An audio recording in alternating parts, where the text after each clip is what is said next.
반갑습니다. 허재삼 작가입니다. 오늘 제가 여러분들께 소개해드릴 책은요, 김재진 작가님이 지으신 사랑할 날이 얼마나 남았을까 라는 책입니다. 먼저 지은이 소개를 하겠습니다. 김재진. 김재진 시인은 조선일보와 영남일보 신춘문예, 작가세계 신인상의 소설가 시, 중편소설이 당선되며 오랜 시간 글을 썼다. 시를 쓰면서도 시단과는 멀리 있고 세속에 있으면서도 세속과는 거리를 두는 은둔자로서의 삶을 추구해온 그는 젊은 시절 우연히 듣게 된 첼로 소리에 끌려 첼리스트가 되겠다는 생각으로 음대에 입학하기도 했다. 젊은 시절 방송사 PD로 일하며 방송대상 작품상을 받는 등 활발한 활동을 하던 중 돌연 직장을 떠나 바람처럼 떠돌며 인생의 신산을 겪었고 글 쓰는 일과 함께 마음공부 전문 방송 유나를 만들어 마음공부를 배우거나 가르치는 일에 전념하고 있다. 네, 서문을 한번 보겠습니다. 남아있는 시간은 얼마일까? 아프지 않고 마음 졸이지도 않고 슬프지 않고 살아갈 수 있는 날이 얼마나 남았을까? 미워하지 않고 성내지 않고 웃을 수 있는 날이 얼마나 남았을까? 바라보기만 해도 가슴 따뜻한 사랑할 날이 얼마나 남았을까? 소문을 대신해 김혜진. 네, 차례를 보면은 우리는 밤마다 죽고 아침마다 다시 태어난다. 내 안에 거인을 깨우는 시간. 그대 주머니 속 가장 좋은 것을 세상에 내어주라. 그럼 본문으로 한번 들어가 보겠습니다. 세상에서 가장 행복한 사람. 순간적으로 일어나는 스파크가 커다란 화재가 되어 모든 것을 태우기 전 알아차려야 합니다. 모든 불길은 처음엔 작은 불씨로 시작됩니다. 화 또한 마찬가지라서 화재가 되기 전 스파크가 일어날 때 알아차려서 다스려야 합니다. 프랑스 출신으로 촉망받는 과학자에서 티베트 불교의 승려가 된 마띠유 리까르는 화에 대한 질문에 그렇게 대답했다. 치우르는 화를 억제할 것이 아니라 미리 그것을 알아차리라고 충고한 마띠유 스님은 미국 위스콘신 주립대학교에서 머리에 256개의 센스를 부착하고 뇌 촬영을 하는 실험을 했던 적이 있다. 그 결과 긍정적 감정과 관련이 있는 뇌의 전전 두피질에서 행복을 느끼는 수치가 놀랄 만큼 높게 나왔고 그 이후 그는 세상에서 가장 행복한 사람으로 불리게 되었다. 서울에 있는 명상센터로 그를 초대해 강의를 들었을 때 일이다.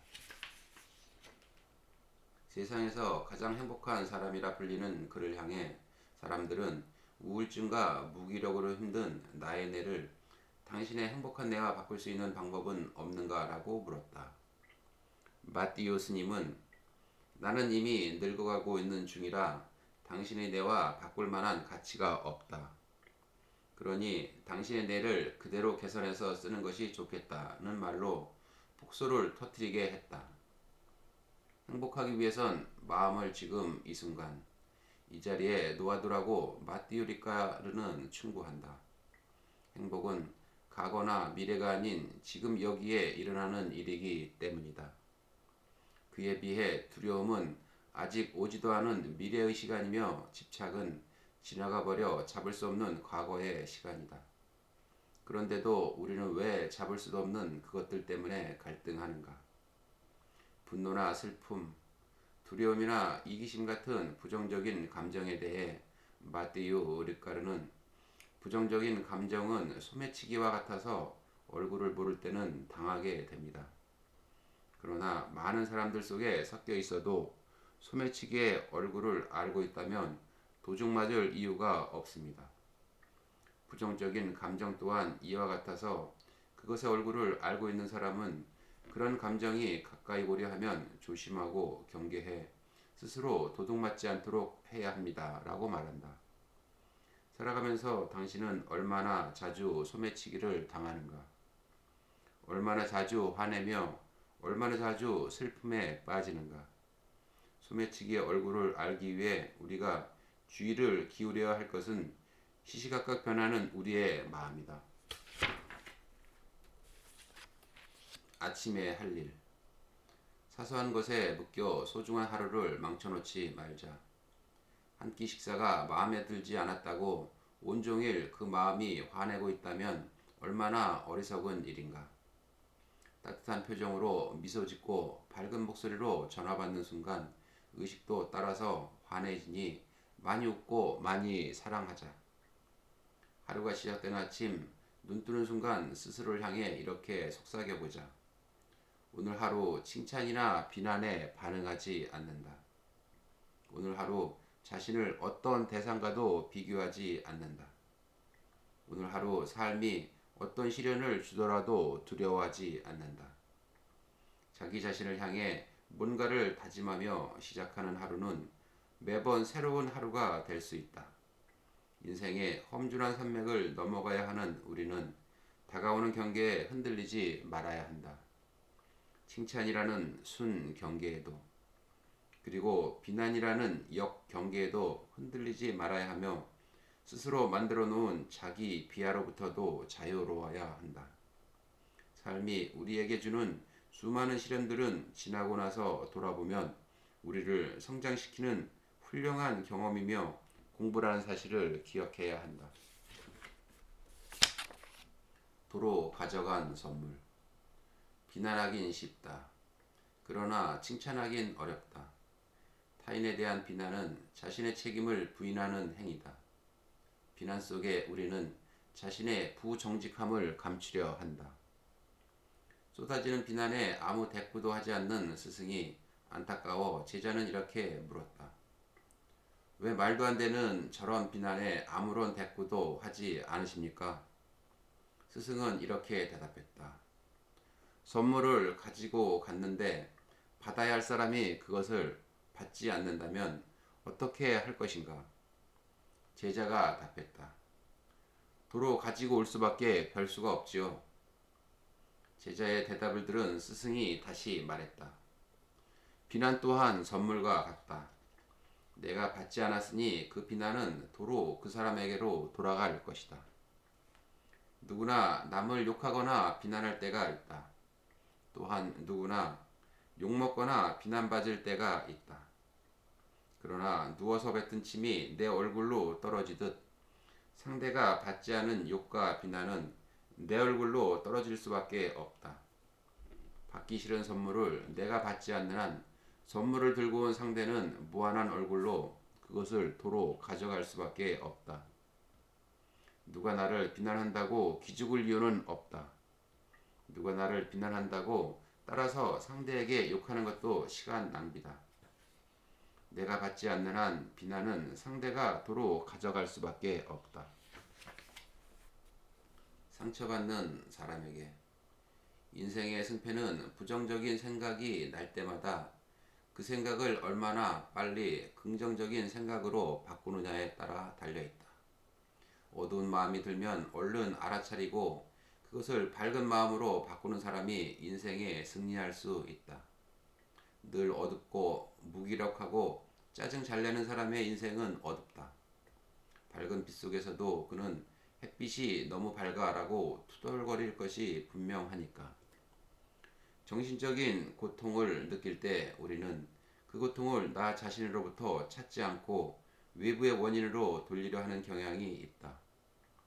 고통이 나 자신의 잘못된 습관이나 부정적인 생각으로부터 비롯되는 것이 아니라 바깥에 뭔가가 원인일 것이라 믿고 있기 때문이다. 그래서 마음은 바깥에 그 뭔가를 제거하려 애쓴다. 그것만 제거하면 고통이 사라질 것이다. 그러나 그렇게 해서 제거되는 고통은 치과에 가서 뽑아내는 충치 정도의 수준밖에 없다. 부정적인 마음을 얼른 긍정적인 마음으로 바꿀 수 있는 사람만이 인생에서 승리할 수 있다.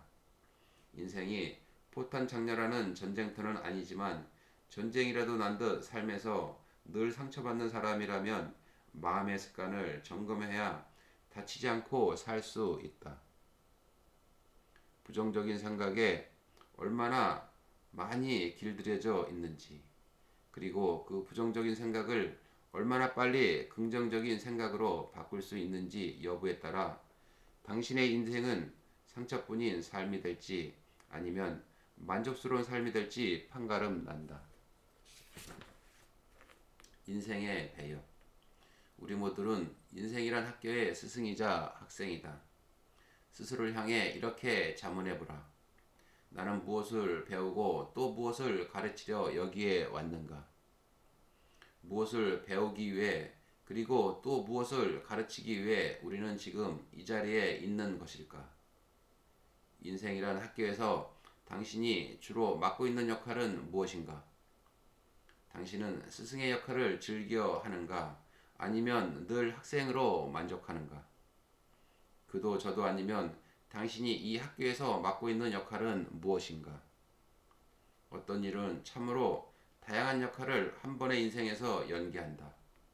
스승이었다가 학생이었다가 학부형이었다가 우등생이었다가 낙제생이었다가 평범한 학생이었다가 반대로 인생에서 오직 한 역할만 하겠다고 고집하는 사람도 있다.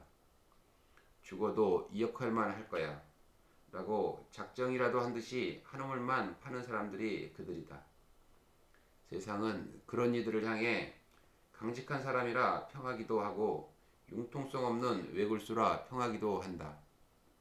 그러나 그 또한 인생에서 자신이 맡은 하나의 역할에 불과할 뿐이라는 사실을 깨닫기만 한다면 삶으로부터 우리는 더 자유로워지게 될 것이다. 어차피 오게 된 세상, 그리고 어떤 역할이건 맡지 않을 수 없는 것이 인생이라 이름 붙은 연극이라면 한 가지 역할에 목을 매는 것보다 수많은 역할을 골고루 맡아봤으면 하는 것이 내 욕심이다.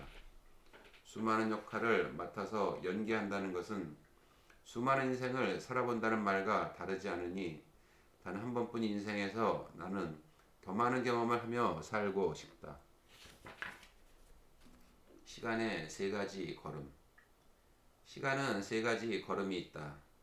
미래는 주저하면서 다가오고 현재는 화살처럼 달아나고 과거는 영원히 정지해 있다. 승자는 패자보다 더 열심히 일하지만 시간에 여유가 있고 패자는 승자보다 게으르지만 늘 바쁘다고 말한다. 승자의 하루는 25시간이고 패자의 하루는 23시간밖에 안 된다. 어디서 읽은 글인지 메모로 남아있다.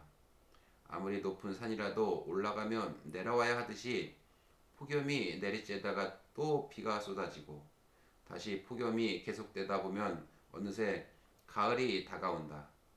절정에 가면 모든 것은 내리막길을 가기 마련이다.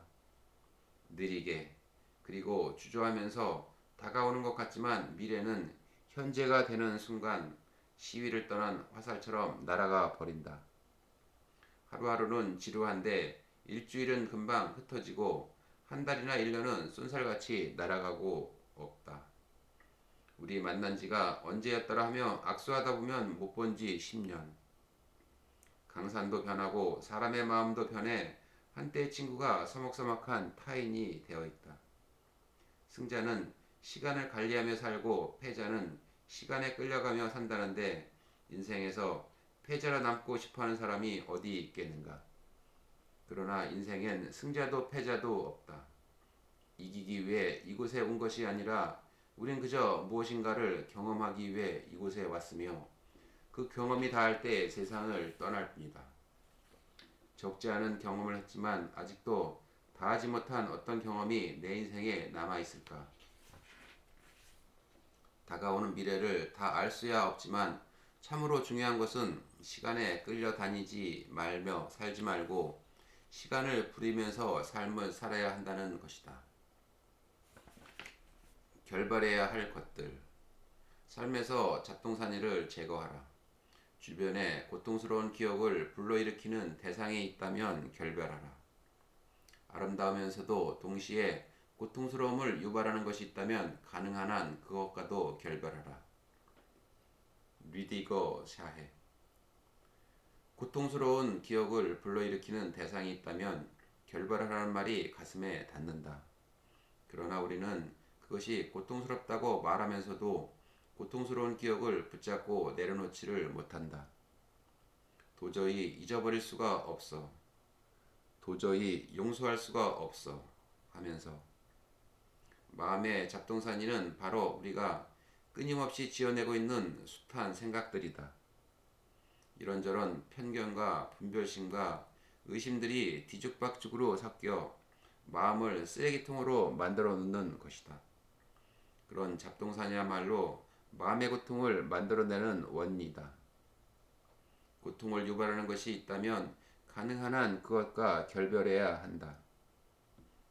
그러나 어리석은 우리는 고통스러우면서도 고통의 원인이 되는 그 잡동사니들과 결별하지 못하니 그것이 바로 집착이다. 어떤 대상을 가장 오래 남게 할 수 있는 방법은 바로 그 대상에 강력하게 저항하는 것이라는 말이 있다. 밉고 괘씸한 사람을 잠자리에 들 때까지 내려놓지 못하고 쥐고 있는 것은 그 사람에 대한 저항심 때문이다. 따라서 고통스러운 기억으로부터 벗어나기 위해선 얼른 그 기억에 대한 저항심을 내려놓아야 한다. 온전히 저항심을 내려놓는 그 길이 바로 화해며 용서의 시작이다. 세상이 강하다고 기죽지 말라. 두려움에 묶여서 보는 세상은 견고하다. 그러나 용기 있는 이에게 세상은 견고한 틀을 깨고 문을 연다. 세상이 강하다고 해서 기죽지 말라. 세상이 우리를 만드는 것이 아니라 우리가 세상을 만든다. 자기를 둘러싼 세상의 모든 것들이 견고하고 딱딱하게 여겨지는 이는 마음속에 두려움이 없는지 살펴봐야 한다. 예컨대 우리가 누군가를 쉽게 용서하지 못하는 것 또한 용서했을 때 느낄 마음의 해방감보다 도저히 그를 용서할 수 없을 것 같은 두려움이 더 크기 때문이다. 그런 두려움은 나와 대상과의 관계를 딱딱하게 만든다. 그런 딱딱함은 결코 깨어지지 않을 것 같이 견고하게 느껴지며 용서하려던 우리를 주저하게 만든다. 그가 나의 용서를 제대로 받아들이긴 할까? 용서한 뒤에도 그가 자신의 잘못을 깨닫지 못하면 어떻게 하나? 용서하기엔 너무나 나를 상처나게 한 일인데 이렇게 용서해도 되나? 내가 만드는 이런저런 생각들은 뒤엉키고 뒤섞이며 우리를 혼란에 빠뜨린다. 정작 용서하는 그 행위보다 용서하기까지 망설이는 마음의 준비가 힘들어 우리는 그만 용서를 외면해버리는 것이다. 그땐 아무것도 몰랐다. 아무것도 모른다는 사실을 깨닫기까지도 참으로 많은 시간이 필요하다. 지나간 날을 뒤돌아보면 그땐 아무것도 몰랐다는 생각이 든다. 아는 체 하지만 지금 이 순간도 지나고 나서 돌아보면 아무것도 몰랐다는 생각이 들 것이다. 아무것도 모른다는 그 사실을 깨닫기까지도 그렇게 많은 시간이 필요하다. 세월 지나 돌아보면 몰라서 놓친 것이 많다. 몰라서 행동하지 못한 것도 많다. 지금도 그렇게 놓치며 살고 있는 건 아닐까? 세상을 다 아는 것처럼 행동하는 사람은 세상에 대해 아무것도 모르는 사람이다. 경치야 높은 곳에 올라가면 잘 보이지만 지위나 자리는 높이 올라갈수록 더 세상이 안 보인다. 더 많은 곳을 보려면 올라갈 것이 아니라 낮은 곳으로 한 걸음 더 내려와야 한다. 미워하지 않고 아프지 않고 웃을 수 있는 날이 얼마나 남았을까? 바라보기만 해도 가슴 따뜻한 사랑할 날이 얼마나 남았을까? 살다 보면 빠르게 휘몰아치듯 돌아가는 내 삶을 잠시 멈추고 전체를 한번 다 점검받고 싶을 때가 있다. 네, 오늘 저는 여기까지 마치고요. 다음 시간에 또 새로운 책을 가지고 찾아뵙겠습니다. 네, 감사합니다.